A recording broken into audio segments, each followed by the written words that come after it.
high-quality development, common prosperity, law-based governance, self-reform of the party, battle against corruption. The report of the 20th CPC National Congress puts forth a series of new ideas, new thinking, and new strategies to achieve Chinese modernization. 在工业化现代化道路长期进行探索一个成果，叫中国式现代化，走在新路。首先是把蛋糕要做大，然后呢是把这个蛋糕要切好分好，既体现了我们的这个社会主义的分配原则，又要实现公平正义。政府啊，他直接跟老百姓打交道，如果政府能够带头守法，能够率先进入一种法治状态，加强党的建设的目的，就是为了加强党的全面领导。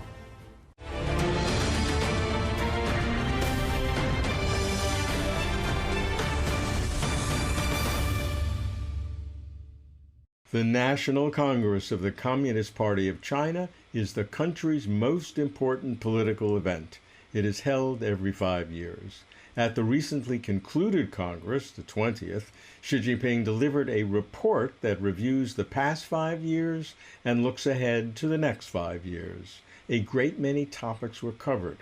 Xi articulated the grand vision of China's national rejuvenation according to a clear timeline, using a two-step process from 2022 to full modernization and national rejuvenation. By 2035, basically realize socialist modernization, and by 2049, the 100th anniversary of the People's Republic, build a great modern socialist country. The latter is described by 6 aspirational adjectives: prosperous, strong, democratic, culturally advanced, harmonious, and beautiful.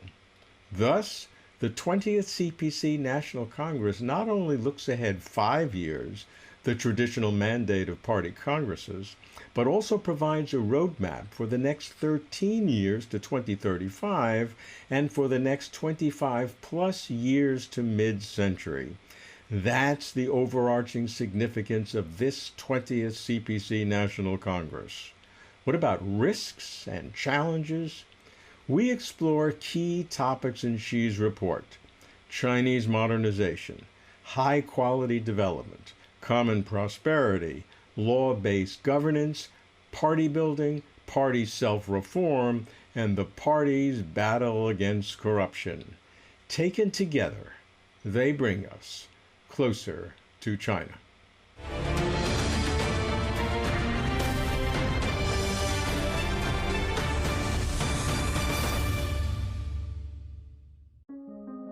In this vegetable farm, tomatoes are harvested in the planting season each spring. Based on modern scientific studies, agricultural researchers devised a digital life cycle model of high-quality tomatoes and followed precise instructions for planting with monitors. 怎么才能够做出一个好番茄？它有一堆的量，每一个数据实际上是我们原来的很多科学家和生物科学家，他们都会做模型。我们要把它成功的关键值导入到我们的数字化系统里来。这个项目呢是基本民生工程，也是我们农业高质高效的这么一个典范。 In this production plant, from tiny seeds to the entire greenhouse system building, most of the high-tech equipment are designed and manufactured indigenously.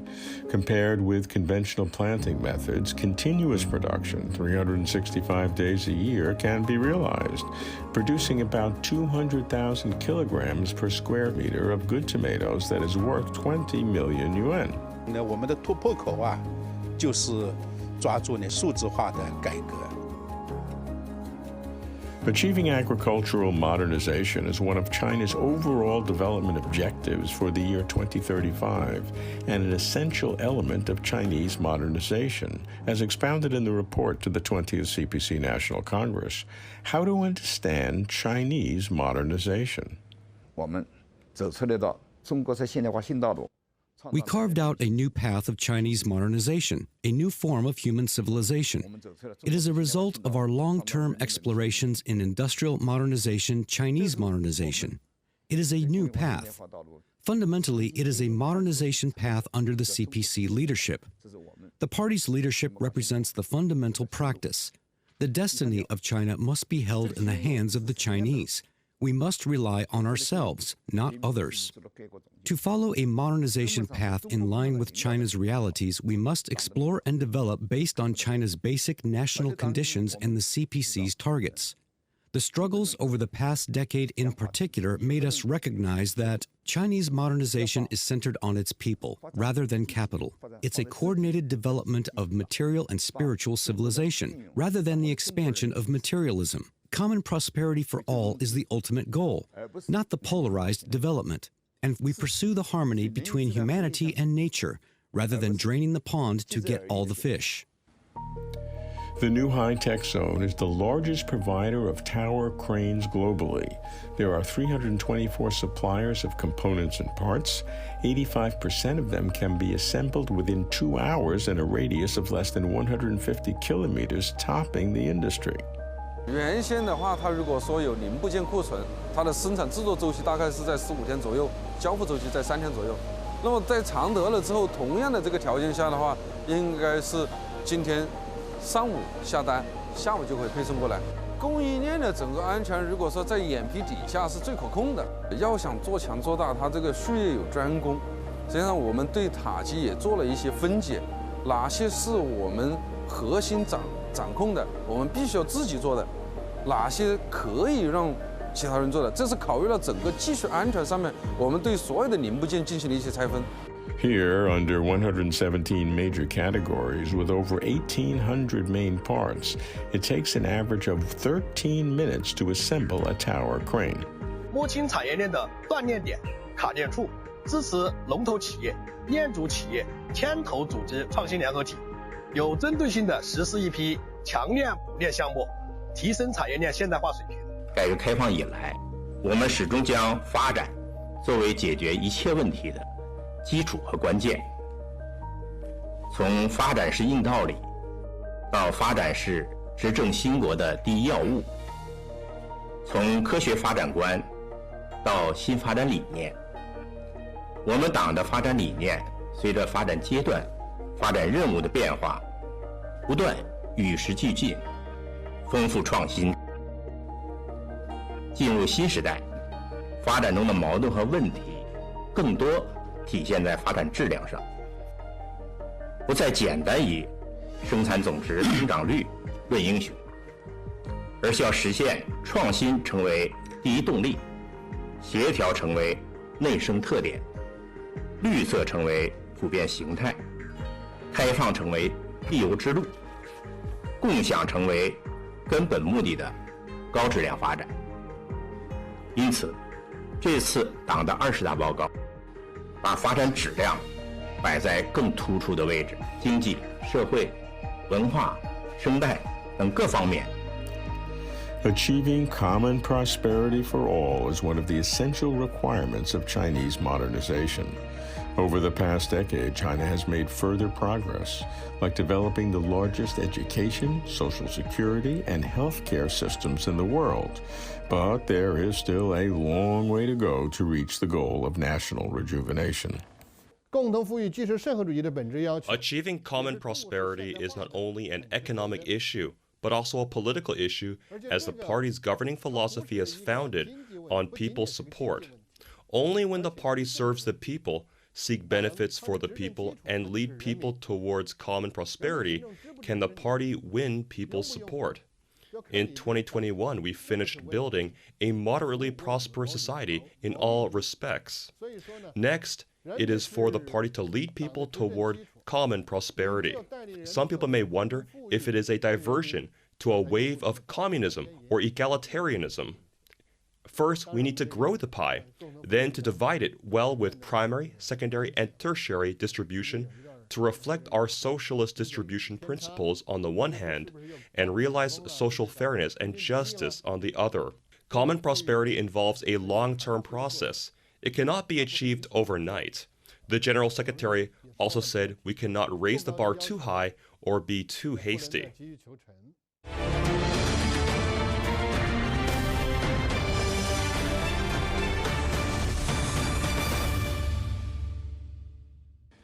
At the end of 2021, leading officials at the municipal level reported their work at an appraisal meeting.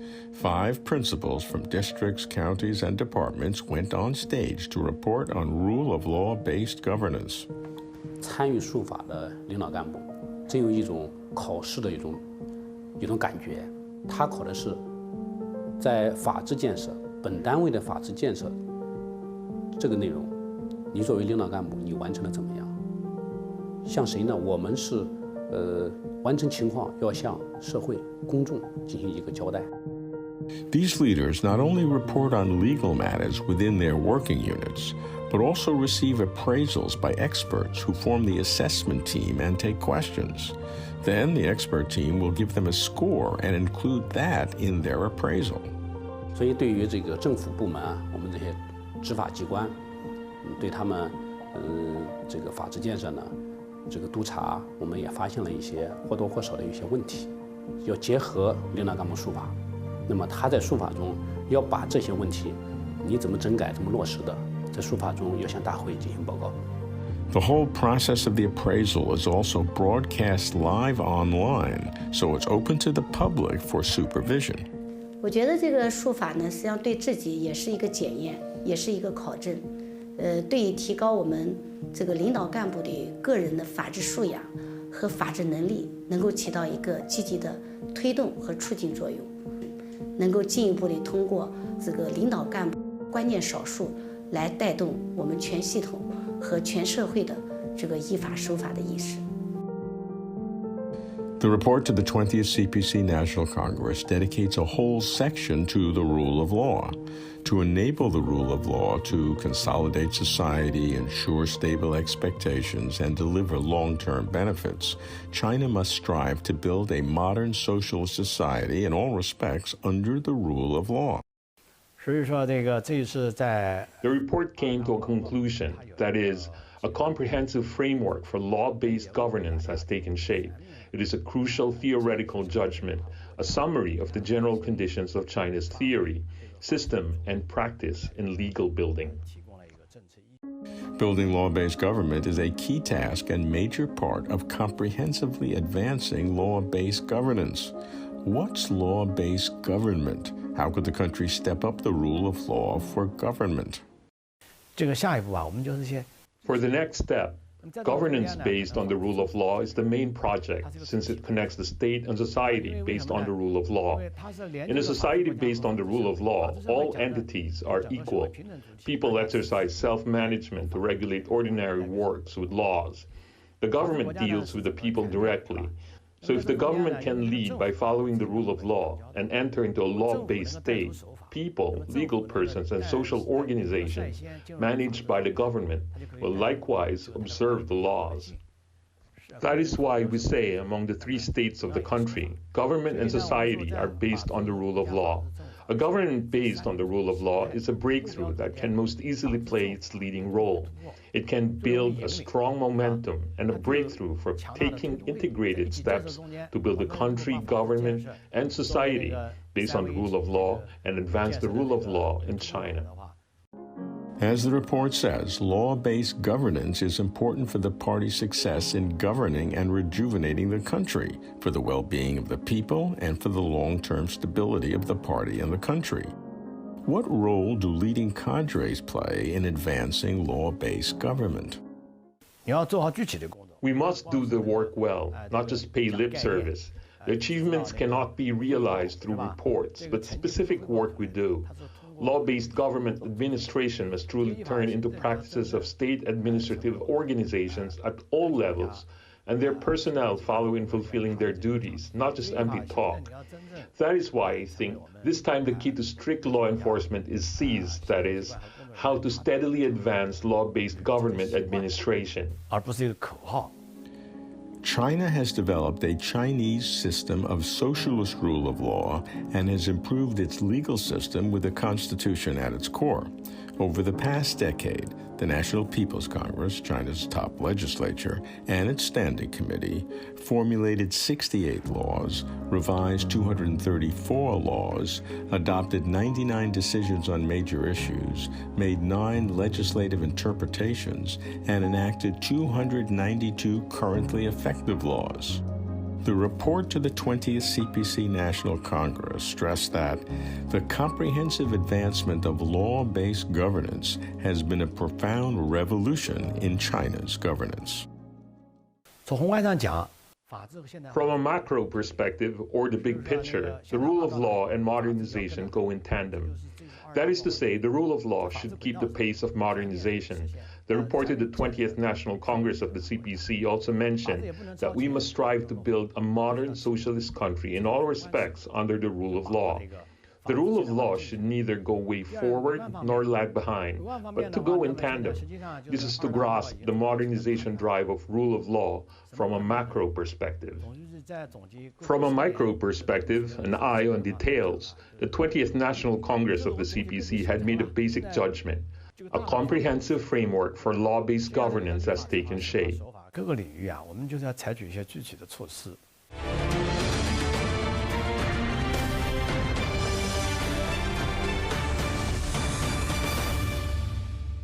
我们今天早上有多少配件？有260。我们成立了行业党支部，通过联动，加强了一线快递行业的这种党建，多处组织了党员亮身份、快递一线人员向前冲的一些关爱快递小哥的一些活动。在此基础之上，我们更加有相应的凝聚力。 In Shenzhen, over 300,000 people work in emerging businesses as deliverymen, truck drivers, online ride-hailing drivers, among others. And 83 mobile party branches are set up for 1,352 mobilized party members, which invigorated their vitality to engage in primary-level governance. 中国共产党是领导中国特色社会主义事业的核心力量。 是风雨来袭时，全体人民最可靠的主心骨。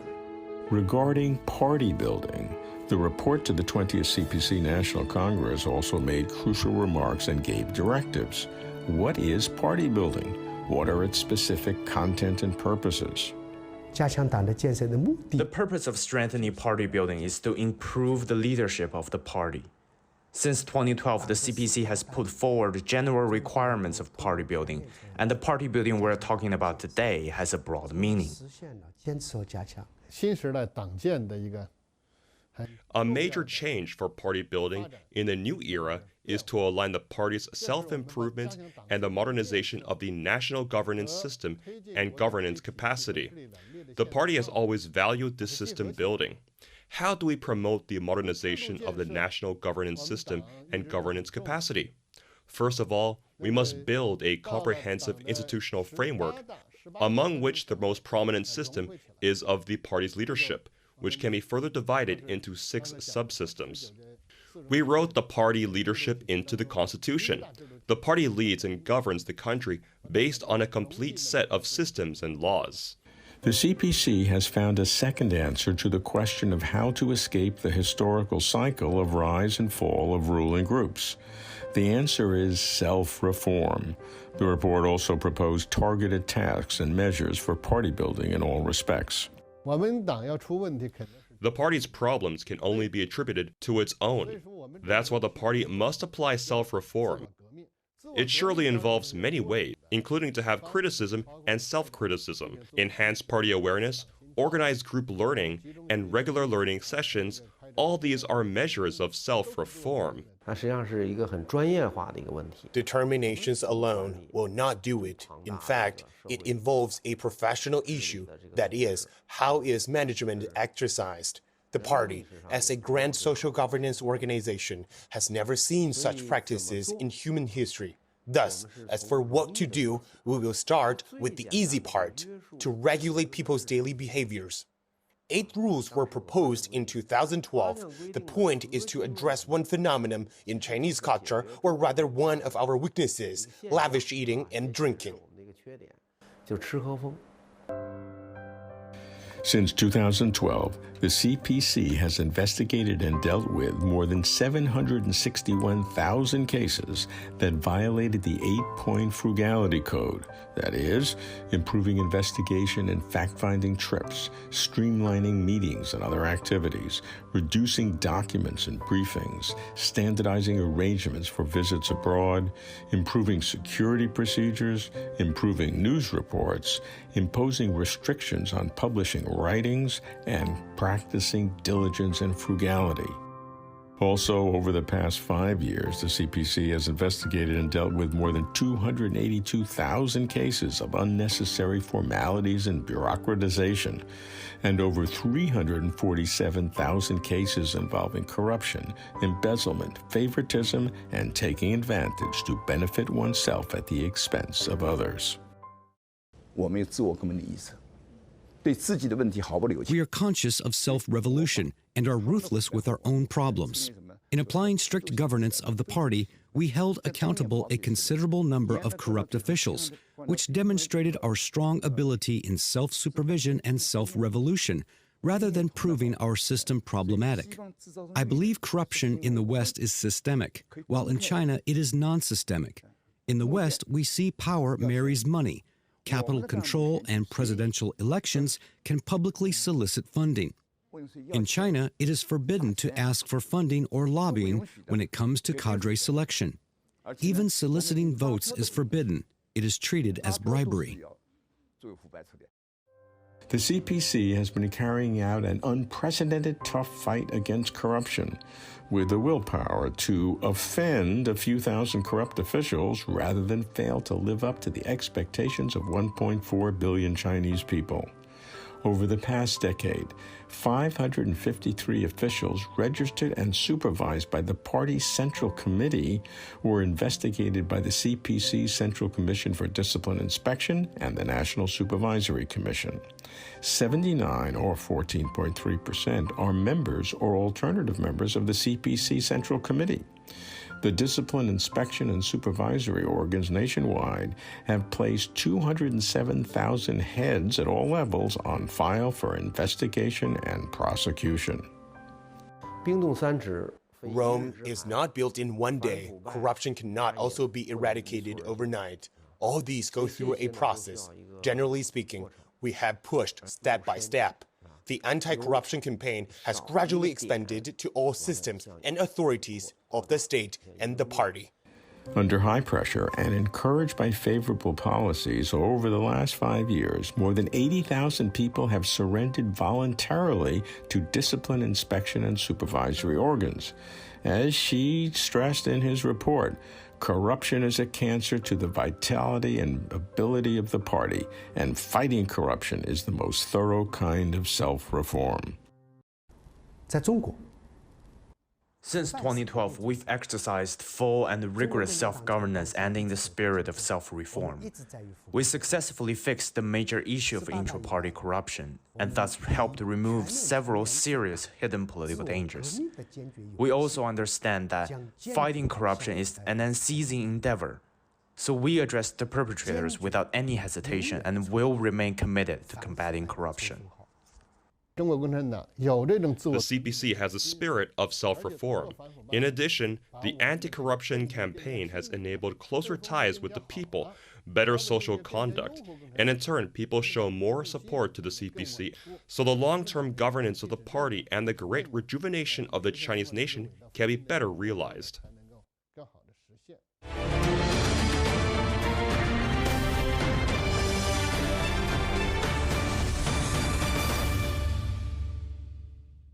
The overarching theme of the 20th CPC National Congress, as presented by CPC General Secretary Xi Jinping, who has reconfirmed at the core of the CPC Central Committee and of the whole party, was socialism with Chinese characteristics and building a modern socialist country in all respects.